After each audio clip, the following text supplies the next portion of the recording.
between paid and non-paid work experience. So paid work experiences were found to be correlated to a higher, people being able to get jobs after high school. However, non-paid ones weren't.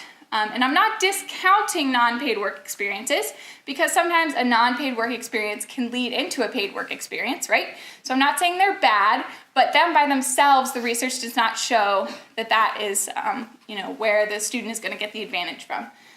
So we really do want to leave enough time in the process. How it said that the latest you can start is age 16, or in Pennsylvania, 14. You need to leave enough time so that you have enough time to gain the skills, teach them the skills that they need to get a job experience, and then maybe have a non-paid school-sponsored work experience, and then finally be able to have those real work experience, the paid work experience, because that's where the data shows that's what's going to make the difference. And then finally, this last point, I just want to say that clearly there is a distinction between paid and non-paid work experience from the data. So the thing that I think is causing this is when you I don't know if any of you remember like receiving your first paycheck, or when you receive that, you feel or you understand that you're putting something valuable into society, right? Because you're getting something valuable in return. So you're putting your work out, and in return you're getting this paycheck. It shows you, oh, okay, I'm doing something valuable. This is valuable. So I think that is like a really driving factor. It gives people feelings of value and purpose in society. So I think that's one of the reasons why this is really important to gain that paid work experience.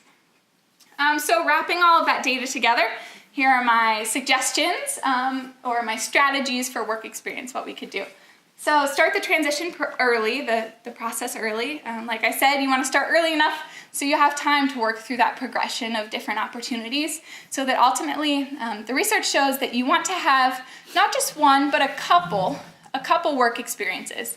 And the data show that it's best to either have like a short-term intense program or a long-term non-intense program. So you want something that's going to have lots of hours. You want lots of hours in this work experience.